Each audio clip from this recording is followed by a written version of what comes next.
ನೀವೊಂದ್ ಮಾತು ಹೇಳಿದ್ರಿ, ಅಲ್ಲೊಂದ್ ಮನೆ ಇಲ್ಲೊಂದ್ ಮನೆ ಅಂತ ಇರುತ್ತೆ, ಬಾ ಹೋಗು ಅಂತ ಹೇಳಿ ಕೂಗ್ತಾರೆ ಅಂತ. ಆಕ್ಚುಲಿ ಏನಾಗುತ್ತೆ ಅಂದ್ರೆ ಅಲ್ಲಿ ಆ ಕಡೆ ಬೆಳೆದವರಿಗೆ, ಮಲೆನಾಡು ಕಡೆ ಬೆಳೆದವರಿಗೆ ಅಲ್ಲೊಂದ್ ಇಲ್ಲೊಂದ್ ಮನೆ ಇರುತ್ತೆ, ಸಣ್ಣ ವಯಸ್ಸಲ್ಲಿ ಮಾತಾಡೋದು ಗೊತ್ತೇ ಇರಲ್ಲ, ಎಲ್ಲ ದೊಡ್ಡದಾಗೆ ಮಾತಾಡ್ತಾರೆ. ಸಿಟಿಗೆ ಬಂದ್ ಕೂಡ್ಲೆ ದೊಡ್ಡದಾಗ ಅಷ್ಟೊಂದು ಕೂಗ್ತಿದ್ಯಾ, ಸ್ಮೆಲ್ಲಿಗೆ ಮಾತಾಡು, ಮ್ಯಾನರ್ಸ್ ಇದು ಮ್ಯಾನರ್ಸ್ ಅಂತ ಹೇಳ್ತಾರೆ. ಆಕ್ಚುಲಿ ನನಗೂ ಕೂಡ ತುಂಬಾ ಸಲ ಎಕ್ಸ್ಪೀರಿಯನ್ಸ್ ಆಗಿದೆ ಅದು. ಹೌದು, ನಿಮ್ಗೆ ಅದು ಏನು ಹೆಸಿಟೇಷನ್ ಇರುವಲ್ಲ, ಎಂತದ ಬರ ಅಂತ ಹಿಂಗೆ ಮಾತಾಡಿರ್ತೀರ. ಯಾಕೆಂದ್ರೆ ಅಲ್ಲಿ ಏನು ಹೆಸಿಟೇಷನ್ ಇರಲ್ಲ, ಯಾರು ಏನಿರಲ್ಲ, ಅದ್ರ ಮಧ್ಯೆ ಇರ್ತೀರ, ಆರಾಮ್ ಮಾತಾಡ್ತೀರಾ. ಆಮೇಲೆ ನೀವು ಗುಟ್ಟು ಹೇಳ್ಬೇಕಾದ್ರು ಅಷ್ಟೇ ಜೋರಾಗಿ ಹೇಳ್ತೀರಾ, ನಾಳೆ ಬಾ ಆಯ್ತಾ. ಹೌದು, ಆಕ್ಚುಲಿ ಅಲ್ಲಿ ಗುಟ್ಟೆ ಇರಲ್ಲ ಸರ್, ಸೀರಿಯಸ್ ಆಗಿ ಹೇಳಿ ಆ ಕಡೆ ಗುಟ್ಟೆ ಅನ್ನೋದೇ ಗೊತ್ತಿಲ್ಲ. ಇದು ಚೆನ್ನಾಗಿದೆ ನೋಡಿ. ಇವಾಗ ನಿಜ, ಇವತ್ತು ಮನೇಲಿ ಅವ್ರ ಮನೇಲಿ ಏನಾದ್ರೂ ಪಾಸ್ಟ್ ಇಂದ ಹಿಡಿದು ಫ್ಯೂಚರ್ ವರೆಗೂ ಎಲ್ಲರಿಗೂ ಗೊತ್ತಿರುತ್ತೆ ಊರಲ್ಲಿ. ಇಲ್ಲಿ ಪಕ್ಕದ ಮನೆಯವ್ರು ಯಾರು ಅಂತ ಗೊತ್ತಿರಲ್ಲ, ಬಟ್ ಅಲ್ಲೊಂದು 10 ಊರುಗಳ ಕತೆ ಗೊತ್ತಿರುತ್ತೆ. ಅವ್ರ ಮನೇಲಿ ಇವತ್ತು ಹೀಗಾಯ್ತು ಅಂತ ಗೊತ್ತಿರುತ್ತೆ. ಹೌದು ಹೌದು, ಅದು ಚೆನ್ನಾಗಿದೆ. ಗುಟ್ಟೆ ಇಲ್ಲ ಅಂತ ಹೇಳೋಲ್ಲ, ಎಷ್ಟು ಚೆನ್ನಾಗಿದೆ. ತುಂಬಾ ಕಷ್ಟ ಸರ್. ಆದರೆ ಇಲ್ಲಿ ಆ ಗುಟ್ಟಾಗಿರುತ್ತೆ. ಆ ಥರದೊಂದು ಅವ್ರಿಗೆ ಆಶ್ಚರ್ಯ, ಇದಕ್ಕೆ ಇಲ್ಲಿ ಕೊಲೆ ಆಯ್ತಾ ಈ ಊರಲ್ಲಿ, ಹೌದಾ ಕೊಲೆನಾ ಅಂತ ಒಂದು ಬಿಚ್ಕೊಳ್ತಾ ಹೋಗುತ್ತೆ. ಅದನ್ನು ತುಂಬ ಇಂಟ್ರೆಸ್ಟಿಂಗಾಗಿ ಮಾಡಿದ್ದಾರೆ. ಅಂದರೆ ಅದರದ್ದು ಹೊಂದಿಕೆ ಇದೆಯಲ್ಲ ನಿಮಗೆ. ಒಂದು ಸರಿ ಏನಾದರೂ ಒಂದು ವಿಷಯ ಗೊತ್ತಾದರೂ ಅದ್ರ ಬೆನ್ನತ್ತಬೇಕು, ಪ್ರೇಕ್ಷಕರನ್ನ ಕರ್ಕೊಂಡು ಹೋಗ್ಬೇಕಲ್ಲ, ಹಾಗೆ ತುಂಬ ಚೆನ್ನಾಗಿ ಕರ್ಕೊಂಡು ಹೋಗಿದ್ದಾರೆ ಜನಾರ್ದನ್. ನೀವು ಅಲ್ಲಿ ಪೊಲೀಸ್ ಅಧಿಕಾರಿ ಪಾತ್ರವನ್ನ ಮಾಡ್ತಿದ್ದೀರಾ, ಟ್ರೇಲರ್ ಅಲ್ಲಿ ಗೊತ್ತಾಗಲ್ಲ ಅದು ಯಾವ ರೀತಿ ಪಾತ್ರವನ್ನ ಹೆಣಿಯಲಾಗಿದೆ. ಕೆಲಸವೇ ಇರಲ್ಲ ಅಲ್ಲಿ ಪೊಲೀಸ್ ಡಿಪಾರ್ಟ್ಮೆಂಟ್ಗೆ. ಪೊಲೀಸ್ ಯಾವ ಕೇಸು ಇಲ್ಲ, ಸ್ಟೇಷನ್ಗೆ ಹೋಗಿರೋದು ನೆನಪಿರಲ್ಲ. ಸುಮ್ಮನೆ ನಾವು ಅಲ್ಲಿ ಕಾಫಿ ತೋಟದಲ್ಲಿ ಆರಾಮಾಗಿ ಕಾಫಿ ಬೀಜ ಬೆಳ್ಕೊಂಡು, ಆ ಮರ ಗಿರ ನೋಡ್ಕೊಂಡು, ನೀರಿಟ್ಕೊಂಡು, ಗೊಬ್ಬರ ಹಾಕ್ಕೊಂಡು ಆರಾಮಾಗಿರ್ತೀವಿ. ಕೆಲಸಕ್ಕೆ ಇಷ್ಟು ಜನ ಸ್ಟೇಷನ್ಗೆ ಬರೋಲ್ಲ. ಕೃಷ್ಣದೇವರಾಯನ ಕಾಲದಲ್ಲಿ ಏನು ಕಂಪ್ಲೇಂಟೇ ಇರಲಿಲ್ವಂತಲ್ಲ, ಹಾಗೆ ನಿಮಗೆ ಏನೋ ಆ ಥರದ್ದು ಏನೋ ಸಮಸ್ಯೆಗಳೇ ಇರಲ್ಲ. ಅಂಥ ಒಂದು ಊರಲ್ಲಿ ದುಪ್ಪ ಅಂತ ಒಂದು ಕೊಲೆ ಆಗುತ್ತೆ ಅಂದರೆ ಅದು ಅವ್ರಿಗೆ, ಅದು ಜನ ಕೂಡ ಏನು ಅಂದ್ಕೋತಾರೆ, ವಯಸ್ಸಾಗಿತ್ತು ಪಾಪ ಅವ್ರು ಹೋಗ್ಬಿಟ್ರು ಅಂತ ಹಂಗೆ ಅಂದ್ಕೊಂಡಿದ್ರು, ಹೋಗಿರಲ್ಲ. ಅದಕ್ಕೊಂದು ಕಾರಣ. ಓಕೆ, ಅಂದರೆ ಏನೂ ಗೊತ್ತಿಲ್ಲದಿರುವಂತಹ ಅಧಿಕಾರಿ, ಅಂದರೆ ಒಂದಾದ್ಮೇಲೆ ಒಂದು ಕೇಸ್ ಬಂದರೆ ಹೀಗೆ ಸಾಲ್ವ್ ಮಾಡ್ಬೋದು, ಹಾಗೆ ಸಾಲ್ವ್ ಮಾಡ್ಬೋದು ಅಂತ ಗೊತ್ತಿರುತ್ತೆ. ಬಟ್ ಇಲ್ಲಿ ಕೇಸೇ ಆಗಿರಲ್ಲ, ಹೇಗೆ ಸಾಲ್ವ್ ಮಾಡ್ತಾನೆ ಅನ್ನೋದೇ ಈ ಕಥೆಯ ಒನ್ ಲೈನ್ ಸ್ಟೋರಿ. ಸಾಲ್ವ್ ಮಾಡ್ತಾನೆ ಅಥವಾ ಮಾಡೋದೇ ಇಲ್ವೋ, ಟ್ವಿಸ್ಟು ಹೆಂಗೆ ಸಾಲ್ವ್ ಮಾಡ್ತೀರಾ ಅಲ್ವಾ? ಸಿಕ್ಕಾಕೊಂಡು ತಾನೆ ಅದು ಸಾಲ್ವ್ ಅಂತಂದರು, ಹೆಂಗೆ ಸಿಕ್ಬಿಡ್ತಾರೆ ಅಲ್ವಾ? ಅದಕ್ಕೊಂದು 25 ವರ್ಷ ಆಗಿದೆಯಲ್ಲ ನಿಮಗೆ, ಹೆಂಗೆ ಸಿಕ್ಬಿಡ್ತಾರೆ ಹೇಳಿ ನೋಡೋಣ. ಅದು ಯಾವ ಥರದ್ದು ಇತ್ಯರ್ಥ ಮಾಡಿಬಿಡ್ತಾನ, ಮಾಡಲ್ವಾ? ಅಥವಾ ಅವರಲ್ಲೇ ನಾವು ಮಾಡಿರ್ತಾರ? ಅದೊಂದು ಸಾವು, ಅದು ಬಿಡುತ್ತೆ, ಯಾರನ್ನ ಬಿಡುತ್ತದು? ಅದೊಂದು ಕ್ವಶನ್ ಮಾರ್ಕ್. ಟ್ರೇಲರ್ನಲ್ಲಿ ಚಿಕನ್ ಅಂತ ಹೇಳಿ ತುಂಬಾ ಸಲ ಹೇಳಲಾಗಿದೆ. ನಿಮ್ಮ ಟೀಮಲ್ಲಿ ಯಾರಿಗೆ ಸರ್ ಚಿಕನ್ ಅಂದ್ರೆ ಇಷ್ಟ? ಯಾಕೆ ಅದೇ ಚಿಕನ್ ಅಂತ ಒತ್ತಲಾಗಿದೆ ಅಂತ? ಎಲ್ಲ ಕತೆ ಎಲ್ಲ ತೆಗಿಸ್ತಿದ್ಯಮ್ಮ ನೀವು, ಸಿರ್ಸಿಯವ್ರು ನೀವು ಇದ್ದೀರಲ್ಲ, ನೀವು ಬಾಡಿ ಎಲ್ಲ ತೆಗಿಸ್ಬಿಟ್ರೆ ನೀವು. ಹೌದು, ಪಾಪ ವಯಸ್ಸಾಗಿರುತ್ತೆ, ಅವ್ರಿಗೇನು ಆಸೆ ಪಾಪ ಚಿಕನ್ನು ಅಂತ, ಅದಕ್ಕೋಸ್ಕರ ಅವ್ರಿಗೆ ಅದು ಆಯ್ತಪ್ಪ ತಿನ್ನಿ ಅಂದ್ಬಿಟ್ಟು ಮಾಡಿಕೊಡ್ತಾರೆ. ಆಮೇಲೆ ನೀವು ನೋಡ್ತಿರಲ್ಲ, ಸಿನಿಮಾ ನೋಡ್ತಿರಲ್ಲ, ಅವಾಗ ನಿಮ್ಗೆ ಅನ್ಸುತ್ತೆ, ಎಸ್ ಇವ್ರು ಯಾಕೆ ಚಿಕನ್ 2 ಸರಿ ಹೇಳ್ಸಿದ್ರು ಅಂತ. ಅರ್ಥ ಆಯ್ತಾ? ಇವಾಗ ನಾನು ಅದು ಹೇಳ್ಬಿಟ್ರೆ ನಿಮ್ಗೆ ಅದ್ರ ಮಜಾ ಹೋಗುತ್ತೆ. ಹೌದೌದು, ಯಾಕೆ 2 ಸರಿ ಚಿಕನ್ ಅಂತ ಹೇಳ್ಸಿದ್ರು ಅಂತ ನಿಮ್ಗೆ ಗೊತ್ತಾಗ್ತದೆ. ಓಕೆ ಸರ್, ಇನ್ನು ಏನೇನು ವಿಶೇಷ ಇದೆ ಸರ್ ಈ ಸಿನಿಮಾದಲ್ಲಿ?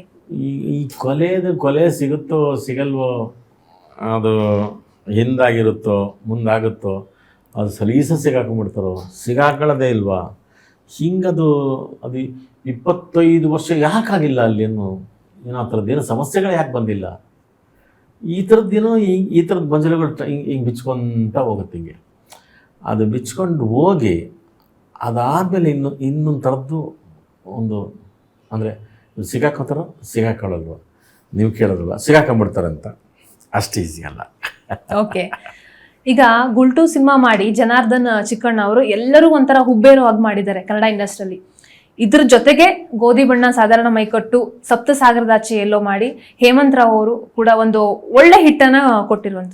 ಇವರಿಬ್ರು ಕಾಂಬಿನೇಷನ್ ಅಂದ್ರೆ ಮನೆ ಕಟ್ಬೇಕಾ ರೆಡಿಫೈ ಗಟ್ಟಿರ್ಬೇಕು ಅಂತ ಹೇಳ್ತಾರಲ್ಲ, ಯಾವಾಗ್ಲೂ ಸ್ಕ್ರಿಪ್ಟೇ ಕಿಂಗು ಅಂತ ಹೇಳ್ತಾರೆ. ಹಾಗೆ ಒಂದು ಗಟ್ಟಿ ಕಥೆ ಇರುವಂತ ಒಂದು ಸಿನಿಮಾ ಇದು. ಹೇಗನ್ಸುತ್ತೆ ಸರ್ ಈ 2 ಕಾಂಬಿನೇಷನ್ ಅಲ್ಲಿ ವರ್ಕ್ ಮಾಡುವಂಥದ್ದು ನಿಮಗೆ ಕಲಾವಿದರಾಗಿ?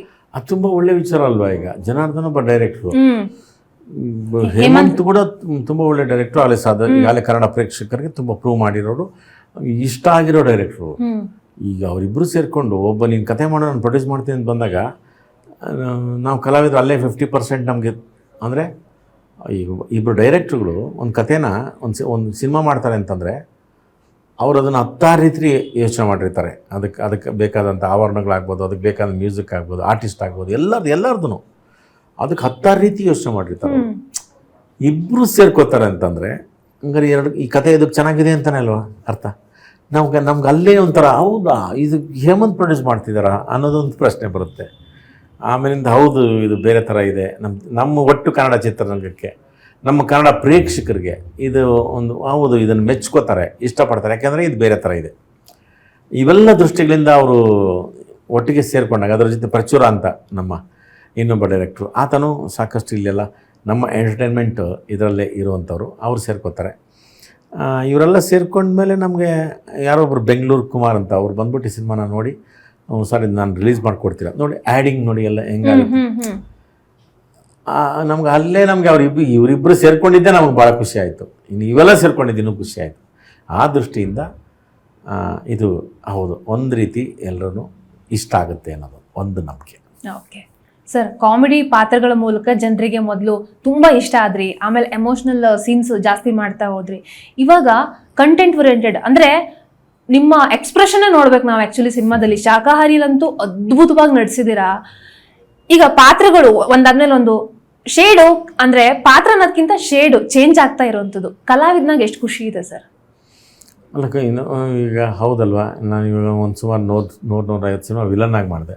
ಆಮೇಲೆ ದುನಿಯಾ ಆದಮೇಲೆ ಮೆಲ್ಲಗೆ ಕಾಮಿಡಿ ಪಾತ್ರಗಳು ಮಾಡ್ಕೊಂಡೋದೆ. ಅದಾದಮೇಲೆ ಹಿಂಗೆ ಯಾವುದೋ ಒಂದು ಟೈಮಲ್ಲಿ ಮಾಮ, ದೊಡ್ಡಪ್ಪ, ಅಪ್ಪ, ಚಿಕ್ಕಪ್ಪ, ಅದು ತುಂಬ ಅಂದರೆ ಈಗ ನಗಿಸ್ತಾ ಇದ್ದವರು ಟಪ್ ಅಂದ್ಬಿಟ್ಟು ಒಂದು ಮೆಲ್ಲಗೆ ಅವ್ರನ್ನ ಯೋಚನೆ ಮಾಡೋಂಗೆ, ಅವ್ರನ್ನ ಅಳಿಸೋಂಗೆ, ಒಂದೇನೋ ಜವಾಬ್ದಾರಿ ಬರೋಂಗೆ ಮಾತುಗಳು ಆ ಥರದ ಪಾತ್ರಗಳು ಮಾಡೋಕ್ಕೆ ಶುರುವಾದಾಗ ಎಲ್ಲೋ ನಮಗೆ ನಮ್ಮ ಗುರುಗಳು ಡಿ ವಿ ಕಾರಂತರು ಎಲ್ಲೋ ಹೇಳ್ತಿದ್ರು, ನಟ ಆದವನು ಎಲ್ಲ ಥರದಲ್ಲೂ ಇರಬೇಕು. ಅದು ಯಾವುದೋ ಅವನದೊಂದು ತೋಟ ಅಂದಮೇಲೆ ಯಾವುದೋ ಒಂದು ಮರ ಆಗಲಿ, ಅಲ್ಲಿ ಹುಲ್ಗರಿಕೆನೂ ಇರಬೇಕು, ಎಲ್ಲ ಥರದ ಮರಗಳಿರಬೇಕು, ಹೂವಿನ ಮರ ಇರಬೇಕು, ನೆರಳು ಕೂಡ ಮರನೂ ಇರಬೇಕು. ಅವನು ಇದರಲ್ಲಿ ಎಲ್ಲ ಥರದ್ದು ಇರಬೇಕು. ಅದು ಯಾವುದೋ ಒಂದು ಫಲ ಕೊಡೋದು ಅಂತಲ್ಲ, ಎಲ್ಲ ಥರದ್ದು ಇರಬೇಕು. ಅದು ನಟನಾದವನು ಕಲಾವಿದನ. ಅದಕ್ಕೆ ನಾನು ಕಲಾವಿದ ಅಂತ ಹೇಳ್ಕೊಳಕ್ಕೆ ಇಷ್ಟಪಡ್ತೀನಿ. ಹೊರತು ಹಾಸ್ಯ ನಟ, ಇಂಥದ್ದು ಇನ್ನೊಂದು ಪೋಷಕ ನಟ ಹಂಗಿಂತ ಹೇಳ್ಕೊಳಕ್ಕೆ ನಾನು ಕಲಾವಿದ ಅಷ್ಟೆ. ಹಾಗಾಗಿ ಈಗ ಅವ್ರು ಯೋಚನೆ ಮಾಡ್ತಿರೋ ರೀತಿ, ನಿರ್ದೇಶಕರು ಅವರೆಲ್ಲ ಬಂದ್ಬಿಟ್ಟು ಈ ಥರದ್ದು ಅಂದ್ಕೊಂಡಿದ್ವಿ, ಈ ಥರದ್ದು ಮಾಡಿ ಅಂದಾಗ ಒಂದೆಲ್ಲ ನನಗೆ ಹೌದಲ್ವಾ, ಇದೊಂದು ರೀತಿ ನಾನು ಮತ್ತೆ ಪ್ರೇಕ್ಷಕರಿಗೆ ಒಂದಷ್ಟು ನನ್ನ ಪಾತ್ರಗಳ ಮೂಲಕ ಅವ್ರಿಗೆ ತೃಪ್ತಿಪಡಿಸ್ಬೋದಲ್ವ, ಅವ್ರಿಗೆ ನೆನಪುಗಳು ಕೊಡ್ಬೋದಲ್ಲ ಅನ್ನೋದೊಂದು ಆಸೆ. ಓಕೆ,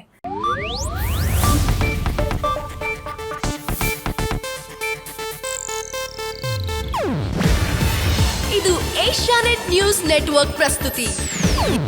ನೀವು ನೋಡ್ತಿದ್ದೀರಾ ಏಷ್ಯಾನೆಟ್ ಸುವರ್ಣ ನ್ಯೂಸ್.